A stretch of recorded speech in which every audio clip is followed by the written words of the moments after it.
والصلاة والسلام على أشرف الأنبياء والمرسلين سيدنا وحبيبنا ومولانا محمد وآله وأصحابه أجمعين، ونشهد أن لا إله إلا الله وحده لا شريك له، ونشهد أن سيدنا ونبينا ومولانا محمدا عبده ورسوله. أما بعد فأعوذ بالله من الشيطان الرجيم. بسم الله الرحمن الرحيم. قل إن صلاتي ونسكي ومحياي ومماتي لله رب العالمين لا شريك له وبذلك أمرت وأنا أول المسلمين. صدق الله مولانا العظيم. قال النبي صلى الله عليه وسلم: انما الاعمال بالنیات وانما لكل امرئ ما نوى، او كما قال عليه الصلاة والسلام: ان الله وملائكته يصلون على النبي يا ايها الذين آمنوا صلوا عليه وسلموا تسليما. اللهم صل وسلم وبارك على سيدنا ومولانا محمد طب القلوب ودوائها وعافية الأبدان وشفائها ونور الأبصار وضيائها، وعلى آله وصحبه أجمعين. صلاة وسلاما دائما عليك يا سيدنا يا رسول الله، صلاة وسلاما دائما عليك يا سيدنا يا حبيب الله، وعلى آلك وأصحابك يا سيدنا يا خاتم الأنبياء. حاضرین و سامعین کرام، رمضان المبارک کا آج آخری جمعۃ الوداع ہے، اور آج کا یہ آخری جمعہ اور ہمارا یہ اجتماع ہم سے چند چیزوں کا تقاضا کر رہا ہے. اگر ان تمام تقاضوں کو جمع کیا جائے اور صرف ایک جملے میں ان تمام تقاضوں کو اکٹھا کر کے یکجا کر کے بیان کیا جائے تو وہ ہے مسلمان کا ہر ایک عمل اخلاص پہ مبنی ہونا چاہیے. رمضان المبارک کے مہینے میں جتنی عبادات ہم پہ لازم کی گئی، چاہے ان کا درجہ فرض کا تھا یا سنت کا تھا یا نوافل اور مستحب کا تھا، اور چاہے ان کا تعلق انسان کے ایک مسلمان کے بدنی عبادت کے ساتھ تھا یا مالی عبادت کے ساتھ، ان تمام کے تمام کا خلاصہ اور ان کا نچوڑ وہ مومن کی زندگی میں اخلاص کا پیدا کرنا ہے. یاد رکھیے، اخلاص کا اگر آسان الفاظ میں معنی کیا جائے اور اس کی تعریف کی جائے تو اخلاص کہتے ہیں ایک مسلمان کا ہر ایک عمل اللہ کی رضا کے لیے ہو، چاہے وہ عمل وہ دین کی خاطر اور دین کے نام پہ ہو، چاہے وہ عمل خالصتاً اخروی اجر و ثواب کے لیے ہو، یا وہ عمل دنیاوی کسی عمل کے لیے ہو، دنیاوی کسی مفاد کے لیے ہو، یا اپنے بدن کی راحت اور سکون کے لیے ہو. جو بھی عمل اس کا تعلق چاہے انسان کی ذات کے ساتھ ہو یا معاشرے کے ساتھ ہو، دنیا کے ساتھ ہو یا آخرت کے ساتھ ہو، ہر عمل میں اللہ اور اس کا رسول ہم سے اخلاص کا مطالبہ کرتا ہے. رمضان المبارک کا مہینہ پورے سال میں ہمیں باقی 11 مہینوں کے لیے تیار کرتا ہے. تیار کرنے کا مطلب یہ ہے کہ ایک مہینہ جس طرح ہم مجاہدانہ طور پہ گزارتے ہیں، رمضان کا مہینہ جس طرح ہم اپنے نفس کے خلاف جہاد کرتے ہوئے گزارتے ہیں، نفس امارہ کو مغلوب کرتے ہوئے اور رحمانی قوت کو غالب کرتے ہوئے گزارتے ہیں. یاد رکھیے، یہ ہمارے لیے ایک پریکٹس ہے، ایک عملی مشق ہے. ہر سال ایک مہینہ ہمیں یہ مشق کرائی جاتی ہے تاکہ ہم باقی سال کے 11 مہینے بھی اسی انداز سے گزاریں۔ اور رمضان المبارک کا میں نے عرض کیا کہ شروع سے لے کر آخر تک اگر رمضان کے تمام اعمال کو جمع کیا جائے اور ان کی حقیقت کو جانا جائے، اس کی حکمت اور فلسفے کو جانا جائے، تو یاد رکھیے گا وہ آپ کے سامنے اخلاص کی صورت میں نظر آئے گا۔ اخلاص ہی وہ چیز ہے، اخلاص ہی وہ انسان کی ایک کیفیت ہے، انسان کی وہ سوچ ہے کہ جو ایک چھوٹے سے چھوٹے عمل کو بھی اللہ کے ہاں بہت بڑا بنا دیتی ہے۔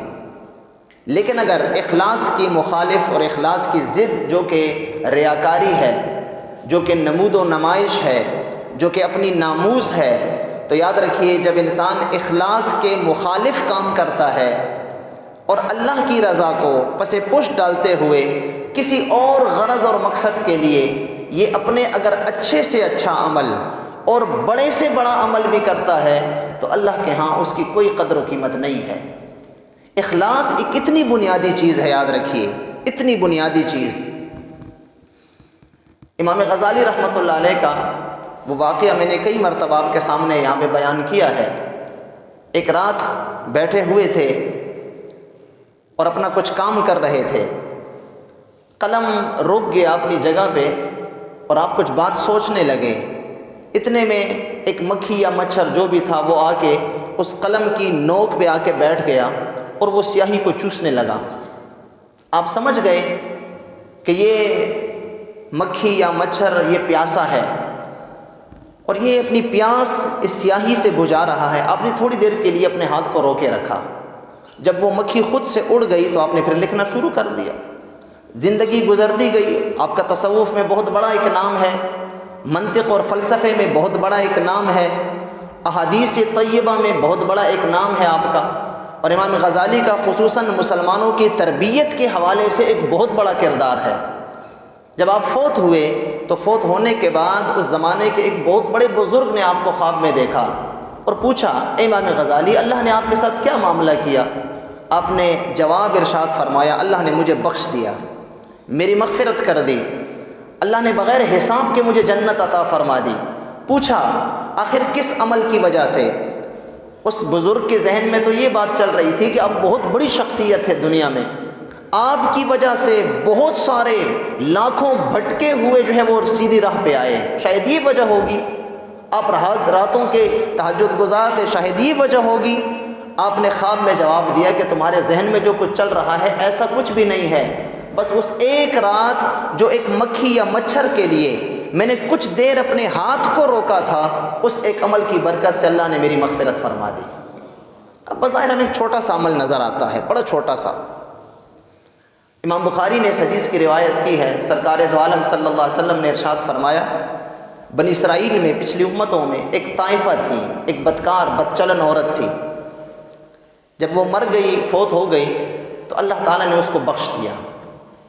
کسی کے خواب میں آئی، اس نے پوچھا کہ تم تو ساری زندگی تم نے بڑی بری گزاری، اللہ کی نافرمانی میں گزاری، تم تو ایک بدکار اور بدچلن عورت تھی اور تو میں جنت کے باغوں میں ٹہلتا ہوا دیکھ رہا ہوں۔ اس نے کہا ہاں ایسا ہی ہے، میری ساری زندگی اللہ کی نافرمانی میں گزری، لیکن فوت ہوتے ہی اللہ نے مجھے بلا حساب بخش دیا، بغیر حساب کے اللہ نے مجھے جنت عطا فرما دی۔ پوچھا کس وجہ سے؟ وہ اس لیے ایک دن سخت گرمیوں کا موسم تھا، دوپہر کا وقت تھا، میں راستے میں جا رہی تھی، مجھے پیاس لگی، ایک کنواں مجھے نظر آیا، میں گئی اور کنویں کے جو ہے وہ منڈھیر پہ جب میں جا کے پہنچی تو میں نے دیکھا رسی تو ہے لیکن پانی نکالنے کا برتن وغیرہ نہیں ہے۔ تو میں نے سوچا کہ اور تو کچھ میرے پاس تھا نہیں، بہت سخت شدید پیاس بھی لگی تھی، میں نے اپنا موزہ اتارا اور اس رسی کے ساتھ باندھا اور موزے کو میں نے نیچے اتارا، اور ایک روایت میں آیا کہ وہ کنواں نیچے جانے کا جس میں راستہ ہوتا ہے وہ کنواں تھا۔ میں نیچے اتری اور اپنے موزے میں نے پانی نکالا اور وہ پیا۔ جب میں فارغ ہوئی تو میں نے دیکھا ایک کتا آ کے کنویں کے ارد گرد پھر رہا ہے اور جو وہاں پہ کیچڑ ہے اس میں اپنی زبان مار رہا ہے، تو میں سمجھ گئی کہ اسے بھی بڑی پیاس لگی ہوئی ہے، یہ بھی پیاسا ہے، جس طرح مجھے پیاس نے تنگ کیا اسے بھی پیاس نے تنگ کیا ہے کہ یہ کیچڑ کھانے پہ مجبور ہے۔ تو میں اس کتے کے لیے پھر نیچے کنویں میں اتری اور اپنے موزے سے پانی نکال کے اس کتے کو پلاتی رہی، اللہ نے اس عمل کی برکت سے مجھے معاف فرما دیا۔ اب میں عرض کر رہا تھا، اخلاص جب ہوتا ہے، جب اللہ کی رضا ایک مسلمان کے پیش نظر ہوتی ہے، تو پھر چھوٹے سے عمل سے بھی اللہ تعالیٰ بہت بڑا عمل بنا کے اس انسان کے جو ہے وہ کرامت اس کے لیے بنا دیتا ہے۔ لیکن اگر اخلاص نہیں ہوگا، اللہ کی رضا پیش نظر نہیں ہوگی، تو بڑے سے بڑا عمل بھی انسان کے کچھ کام نہیں آئے گا۔ یہ بھی امام بخاری کی حدیث ہے، سرکار دو عالم صلی اللہ علیہ وسلم نے ارشاد فرمایا، کل قیامت کے دن ایک شہید کو لایا جائے گا اللہ کے ہاں۔ اس شہید کو اللہ تبارک و تعالیٰ کھڑا کر کے پوچھے گا، اے فلاں بندے، کیا دنیا میں تجھے میں نے فلاں نعمتیں دی تھیں؟ ایک ایک نعمت اللہ اس کو گنوائے گا، وہ کہے گا ہاں اے اللہ بالکل، یہ ساری نعمتیں تو نے مجھے دی تھی، اقرار کرے گا۔ اچھا تو بندے پھر تو نے کیا کیا؟ ان کے بدلے میں جو نعمتیں میں نے تجھے دی تھی، تو نے میرے لیے کیا کیا؟ وہ عرض کرے گا، اے اللہ، میں نے تیرے دین کی سربلندی کے لیے، تیری رضا کے لیے اپنی جان کا نذرانہ پیش کیا، اپنا خون بہایا، جہاد فی سبیل اللہ میں نے اپنا سب کچھ قربان کیا۔ اللہ تعالیٰ ارشاد فرمائے گا، بندے تو جھوٹ بول رہا ہے، اس لیے تو نے اپنی جان کا نذرانہ پیش نہیں کیا کہ تو مجھے راضی کرنا چاہتا تھا، تو نے میرے لیے قربانی نہیں دی، میرے دین کی سربلندی کے لیے تو نے قربانی نہیں دی، تو نے اس لیے قربانی دی تاکہ لوگ کہیں کہ تو بڑا جری ہے، بڑا بہادر ہے، لوگوں کی واہ واہ کے لیے تو نے یہ عمل کیا۔ تو جو کچھ تو چاہتا تھا، جو تیری نیت تھی، وہ تو تجھے دنیا میں مل گیا، تجھے دنیا میں بڑے تمغے بھی ملے، تجھے دنیا میں انعامات بھی ملے، تیرے مرنے کے بعد بڑے چرچے ہوئے، تیرے نام کے جو ہے وہ سکے جاری کیے گئے، تیرے نام کی بلڈنگیں بنائی گئیں، تیرے نام کے لیے پورے ملک آباد کیے گئے، تو جو چاہتا تھا وہ تو تجھے مل گیا۔ اب میرے پاس تیرے لیے کچھ بھی نہیں ہے، اے فرشتوں اسے اٹھا کے جہنم میں پھینک دو۔ حدیث کے الفاظ ہیں، حضور فرماتے ہیں فَصُحِبَ فِي جَهَنَّمْ، اسے الٹے منہ جہنم میں ڈال دیا جائے گا، جس کو ہم اوندے منہ کہتے ہیں، اوندے منہ پکڑ کے اسے جہنم میں ڈال دیا جائے گا۔ اب دیکھیے شہادت کتنا بڑا مرتبہ ہے۔ شہید یاد رکھیے جنت میں جتنے لوگ جائیں گے، اللہ ہم سب کو بلا حساب نصیب فرمائے، جتنے بھی جنتی ہوں گے نا، ان میں سے کوئی یہ ارمان اور یہ خواہش نہیں کرے گا کہ میں دوبارہ دنیا میں جاؤں۔ حضور فرماتے ہیں ایک شہید ایسا شخص ہوگا جس نے اللہ کے لیے اپنی گردن کٹائی ہوگی، وہ خواہش کرے گا کاش میں پھر دنیا میں جاؤں، پھر مارا جاؤں، پھر آؤں، پھر جاؤں، پھر مارا جاؤں، پھر آؤں، یہاں تک کہ حضور نے فرمایا کہ میری یہ خواہش ہے۔ آپ نے کتاب المغازی میں حضور کے کئی ارشادات موجود ہیں کہ حضور نے ارشاد فرمایا، اللہ سے آپ نے دعا کی، اے اللہ مجھے یہ پسند ہے کہ میں تیری رضا کے لیے مارا جاؤں، پھر مجھے زندگی ملے، پھر مارا جاؤں، پھر مجھے زندگی ملے، پھر مارا جاؤں، اے اللہ تو مجھے زندہ کرتا رہے اور میں تیری رضا کے لیے سر کٹواتا رہوں۔ یہ حضور کا فرمان ہے۔ وہ علیحدہ بات ہے کہ آج ہم نے جہاد کو دہشت گردی بنا دیا ہے، آج ہم نے جہاد کو ایک بہت بڑی بلا بنا کے پیش کر دیا ہے، ہم جہاد کا نام لیتے ہوئے بھی ڈرتے ہیں، کتراتے ہیں۔ لیکن حضور نے فرمایا کہ میری خواہش ہے کہ میں، حالانکہ اللہ کے نبی ہیں، امام الانبیاء ہیں، آپ کے تو فعل اللہ نے پوری امتوں کو بخشا، آپ کی سفارش کل اللہ قیامت کے دن قبول کرے گا، جہنم سے لوگوں کو نکال کے جنت میں داخل کرے گا۔ لیکن حضور خود یہ خواہش فرما رہے ہیں کہ کاش میں بھی اللہ کی راہ میں مارا جاؤں۔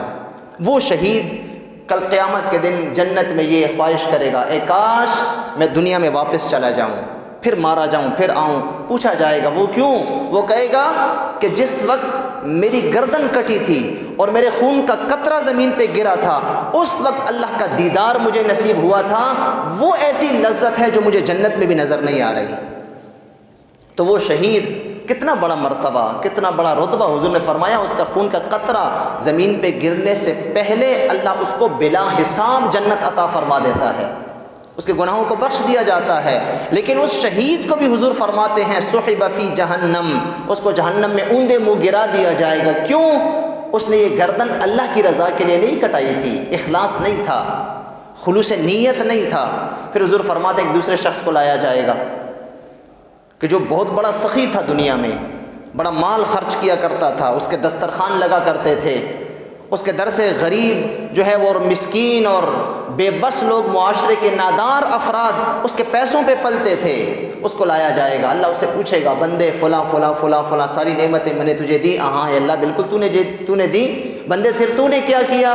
اے اللہ میں تیری راہ میں خرچ کرتا رہا، اے اللہ میں ہر مسکین اور ہر نادار اور ہر ضرورت مند کی ضرورت کو پورا کرتا رہا تیری رضا کے لیے۔ اللہ فرمائے گا فرشتوں یہ جھوٹ بول رہا ہے، میری رضا مقصد نہیں تھا، اس کا مقصد یہ تھا تاکہ لوگ کہیں کہ یہ بہت بڑا سخی ہے۔ تو جا، لوگوں نے تجھے سخی کہہ دیا، جب تک تو زندہ تھا لوگ تجھے سخی کہتے رہے، تو مر گیا، تیرے مرنے کے بعد بھی تیرے سخاوت کے چرچے ہوتے رہے۔ تو نے سخاوت میری رضا کے لیے تو نہیں کی تھی، لوگوں کو دکھانے کے لیے کی تھی۔ فرشتہ اٹھا کے اس کو بھی جہنم میں پھینک دو۔ اب سخی یہ اتنا بڑا مرتبہ ہے، اپنا مال، اپنا کمایا ہوا مال اللہ کی رضا کے لیے کسی کو دینا، یہ بڑا مشکل کام بھی ہے۔ بعض کنجوس لوگ ہوتے ہیں، بخیل لوگ، وہ کہتے ہیں یار کمائی میں نے ہے، محنت میں نے کی ہے، میرے خون پسینے کی کمائی ہے، میں کیوں کسی کو دوں؟ بس جو زکوٰۃ مجھ پہ فرض ہے بس میں وہ دے رہا ہوں۔ تو زکوٰۃ بھی بڑی مشکل سے دیتا ہے معاشرے کی وہ تانوں سے بچنے کے لیے، باقی اس کی جیب سے 1 روپیہ اللہ کے نام پہ نہیں نکلتا۔ یہ بڑا مشکل کام ہے اپنی کمائی کسی اور کو دینا، لیکن جو دیتا ہے یاد رکھیے یہ اتنا بڑا کام ہے، اتنا بڑا کہ حضور اکرم صلی اللہ علیہ وسلم نے فرمایا السخی قریب من اللہ، سب سے زیادہ جو اللہ کے قریب ہے وہ شخص ہے جو کہ سب سے زیادہ سخی ہے۔ جو جتنا مال اللہ کی راہ میں خرچ کرتا ہے وہ اللہ کے بہت زیادہ قریب ہے۔ پھر حضور فرماتے ہیں وقریب من الجنہ، جنت کے بھی سب سے زیادہ قریب ہے، وبعید من النار، اور جہنم سے سب سے زیادہ دور ہے۔ پھر حضور نے فرمایا بخیل کون، کنجوس وہ کیسا ہے؟ آپ نے فرمایا جو بخیل ہے، بخیل بعید من اللہ، وہ اللہ سے بھی بہت دور ہے، بعید من الجنہ، جنت سے بھی بہت دور ہے، بعید من الناس، لوگوں سے بھی بہت دور ہے، لوگ بھی اس کو اچھی نظر سے نہیں دیکھتے، لوگ کہتے ہیں یہ بڑا کنجوس ہے، اس کا پیسہ کسی کے کام نہیں آتا، اچھی جگہ نہیں لگتا۔ حضور نے فرمایا اور پھر قریب من النار، وہ جہنم سے زیادہ قریب ہے۔ وہ سخی کہ جس کے متعلق اللہ نے قرآن میں ارشاد فرمایا وَمَا أَنفَقْتُم مِّن شَيْءٍ فَهُوَ يُخْلِفُهُ، اے لوگو تم جو کچھ اللہ کی رضا کے لیے خرچ کرو گے تمہیں اس کا ریٹرن ملے گا۔ فَهُوَ يُنْفِقُ، اللہ تعالیٰ يُخْلِفُهُ، اللہ وہ لوٹا کے تمہیں دے گا۔ اور دوسری جگہ اللہ نے فرمایا اضعافا مضاعفا، تم جو اللہ کی راہ میں خرچ کرو گے، بظاہر تمہیں یہ لگ رہا ہے کہ مال میرا کم ہو رہا ہے، لیکن اللہ فرماتا ہے وہ میں کئی گنا کر کے تمہیں لوٹاؤں گا۔ اللہ نے اس کو قرض حسن کی مثال دی قرآن میں، قرض حسن کا لیبل اور اس کو خطاب دیا، لیکن حضور فرماتے ہیں وہ سخی بھی جہنم میں پھینک دیا جائے گا۔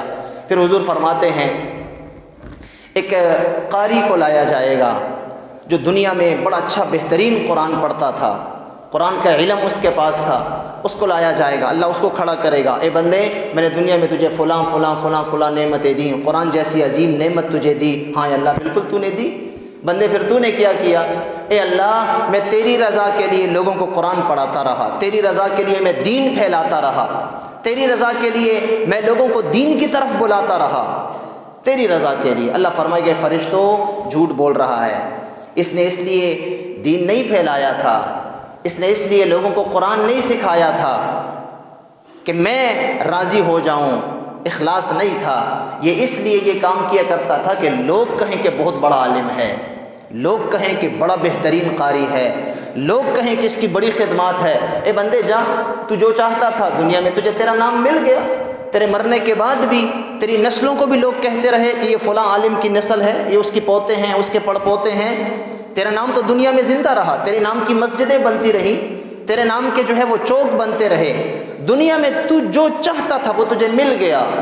فرشتوں صحب بی جہنم، اس کو بھی جہنم میں ڈال دو۔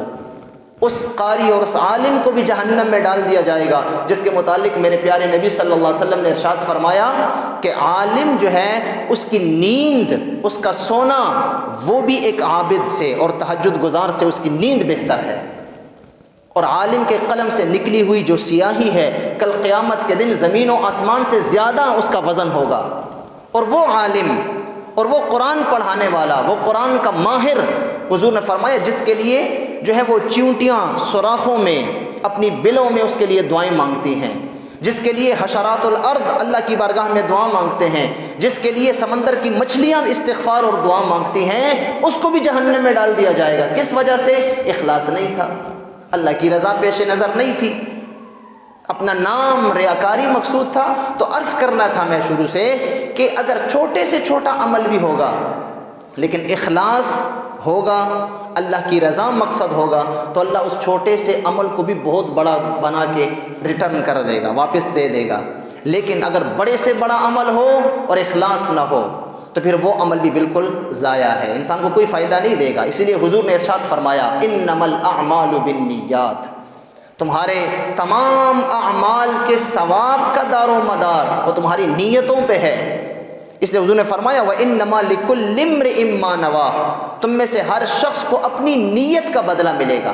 اب یہ نہیں فرمایا تمہارے عمل کا بدلہ ملے گا، عمل کا بدلہ اس وقت ملے گا جب نیت خالص ہوگی، نیت خالص نہیں ہے تو عمل بیکار ہے۔ اس لیے حضور نے فرمایا لِكُلِّ امْرِئٍ مَّا نَوَىٰ، جو تم نے نیت کی ہے نا اس نیت کا اجر تمہیں ملے گا، جو نیت تم نے کی۔ اب نیت اگر بہتر اور خالص تھی تو اس نیت سے کیا ہوا چھوٹا سا عمل بھی بہت بڑا، اور اگر نیت خالص نہیں تھی تو بڑے سے بڑا عمل بھی چھوٹوں سے بھی چھوٹا۔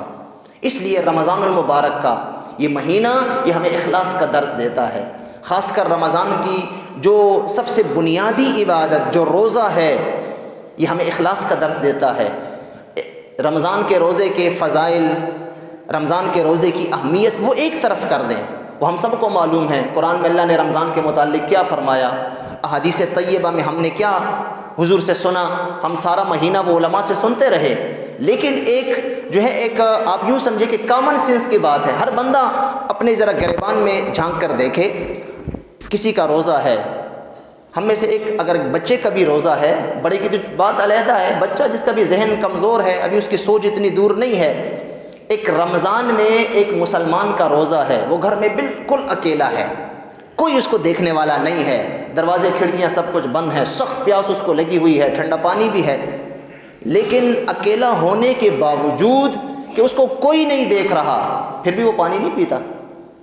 الا ماشاءاللہ ہوں گے ایسے کوئی کہ جو یہ کام کرتے ہوں گے، چھپ چھپا کے روزے کھاتے ہوں گے، بڑے ہوں گے ہمارے معاشرے میں، لیکن اکثریت ہمارے مسلمانوں کی کیا ہے کہ سب کچھ جانتے بوجھتے ہوئے بھی ہم روزہ توڑتے نہیں ہیں۔ حالانکہ اگر وہاں پہ ایک گھونٹ پی لیا جائے، ایک گلاس پانی پی لیا جائے اور پھر سارا دن مغرب تک روزہ داروں کی طرح رہا جائے تو کسی کو کیا پتہ چلے گا کہ اس کا روزہ ہے یا نہیں ہے۔ افطار کے آپ نے افطار بھی کیا، آپ نے سحری بھی کی، ساری دنیا کہے گی وہاں روزہ دار ہے، لیکن اکیلے ہوتے ہوئے بھی ہم میں سے تقریباً ہر دوسرا تیسرے شخص کے ساتھ یہ کیفیت ضرور پیش آتی ہوگی، گھر میں بالکل اکیلے ہیں، کھانے کی چیزیں بھی ہیں، پینے کی چیزیں بھی ہیں، سب کچھ ہے، لیکن اس کے باوجود ہم اس کو ہاتھ نہیں لگاتے، منہ کے قریب نہیں کرتے۔ وجہ کیا ہے؟ اللہ کا حکم ہے۔ یہی وہ روزہ ہے کہ جو ہمیں اخلاص کی تعلیم دیتا ہے، یہی وہ اخلاص ہے کہ ہم نے روزہ اللہ کی رضا کے لیے رکھا ہے۔ اگر اللہ کی رضا نہ ہوتی تو پانی پی لیتے، ہمیں دیکھنے والا کون تھا؟ تو روزہ ہمیں بنیادی طور پہ اخلاص کا درس دیتا ہے۔ اور یاد رکھیے ہمارا بھوکا پیاسا رہنا، ہمارا مال خرچ کرنا، اللہ کو اس کی کوئی ضرورت نہیں ہے، اللہ کو ہمارے اعمال کی کوئی ضرورت نہیں ہے، اللہ تبارک و تعالیٰ کو ضرورت نہیں ہے، ضرورت ہمیں ہے۔ اگر ہم اخلاص سے کوئی عمل کریں گے تو بس اس کا اجر ہمیں اللہ تعالیٰ عطا فرمائے گا۔ اللہ تعالیٰ کے ہاں جو مرتبہ ہے اور جو مقام ہے وہ اخلاص کا ہے۔ سورۃ حج میں اللہ نے فرمایا لن ینال اللہ لحومها ولا دماؤها ولکن ینالہ التقوی۔ قربانی کے موقع پہ اللہ نے فرمایا کہ اللہ کو تمہارے خون بہانے کی، گوشت کی، ان چیزوں کی اللہ کو کوئی ضرورت نہیں ہے، ولیکن ینالہ التقوی منکم، تمہارے اخلاص کی اللہ کو ضرورت ہے۔ اللہ تمہارے اخلاص کو دیکھتا ہے، تم میں اخلاص کس قدر زیادہ ہے۔ اگر رمضان شریف گزر گیا، رمضان میں تو ہم نے اخلاص کیا، نمازوں میں ہم نے اخلاص کیا، جماعت کے ساتھ نماز پڑھنے میں ہم نے اخلاص کیا، صدقات اور خیرات دینے میں ہم نے اخلاص کیا، زکوٰۃ دینے میں اخلاص کیا، فطرانہ دینے میں اخلاص کیا، راتوں کو اٹھ کے تہجد پڑھنے میں ہم نے اخلاص کیا، اخلاص تو کیا، لیکن جو ہی رمضان گزرا اور ہمارا اخلاص ختم تو سمجھیں کہ ہمیں رمضان نے کوئی فائدہ نہیں دیا، رمضان نے ہماری زندگی میں کوئی تبدیلی نہیں لائی، رمضان کی وجہ سے ہماری زندگی میں کوئی تبدیلی نہیں آئی، تو سمجھ جائیے گا، ہر بندہ اپنے اعمال کی طرف دیکھے کہ میں نے رمضان ویسے بھوکا پیاسا ہی گزار دیا، ہاتھ کچھ نہیں آیا۔ لیکن اگر رمضان گزرنے کے بعد بھی وہ اخلاص ہمارا برقرار رہا، نمازوں میں، قرآن کی تلاوت میں، صدقات اور خیرات میں، ہمدردی میں اور خوش اخلاقی میں، اچھے کردار میں، رمضان میں جو کچھ ہم کرتے رہے، باقی 11 مہینے بھی ہمارے اعمال اسی طرح رہے، تو پھر اللہ کا شکر ادا کیجئے گا کہ اللہ تعالیٰ تیرا شکر ہے کہ رمضان میں کی ہوئی عبادت تو نے قبول فرما لی۔ اسی لیے صوفیہ فرماتے ہیں، صوفیہ وہ فرماتے ہیں تمہیں کیسے پتہ چلے گا کہ اللہ نے تمہارے رمضان کی عبادات قبول کی ہیں یا نہیں کی؟ تو فرماتے ہیں کہ دیکھو باقی 11 مہینے تم کیسے زندگی گزارتے ہو، اگر باقی 11 مہینے بھی رمضان کی طرح ہیں تو سمجھ جاؤ کہ تمہارا رمضان اللہ نے قبول کر لیا ہے تمہاری عبادات، اور اگر نہیں ہے تو پھر اس کی فکر کرو۔ اللہ تعالیٰ ہم سب کو آج کا یہ جمعۃ الوداع جو ہمیں اخلاص کا درس دیتا ہے، ہمیں ہر زندگی کے تمام مواقع پہ اخلاص کا درس دیتا ہے کہ ہم جو ہے وہ باقی 11 مہینے بھی اسی طرح اخلاص کے ساتھ گزاریں۔ اس لیے صوفیہ نے بڑا اچھا ایک قول کیا ہے، وہ فرماتے ہیں کہ انسان، ایک مسلمان جب اپنی ساری زندگی رمضان کی طرح گزارتا ہے نا، تو پھر جب اس کی موت آتی ہے تو پھر موت نہیں ہوتی، اس کے لیے عید ہوتی ہے۔ ہم پورا رمضان گزارا، ہم نے کل خوش ہیں بھی، کل عید ہے، عید کی خوشی ہوتی ہے، رمضان گزار کے عید آتی ہے نا، تو کہتے ہیں اپنے ساری زندگی رمضان کی طرح گزارو، پھر موت تمہارے لیے موت نہیں ہوگی، وہ تمہارے لیے عید ہوگی پھر۔ تو اس لیے آج کا یہ جمعہ ہم سے ان باتوں کا تقاضا کرتا ہے، ہم نے اپنے گریبان میں جھانکنا ہے اور آج یہ عہد کرنا ہے کہ ہم نے باقی زندگی بھی رمضان ہی کی طرح گزارنی ہے۔ اللہ تعالی ہم سب کو سمجھنے اور عمل کی توفیق عطا فرمائے۔ اللہم ربنا تقبل منا انک انت السمیع العلیم وتب علینا یا مولانا انک انت التواب الرحیم، وصلی اللہ علی النبی الامی برحمتک یا ارحم الراحمین۔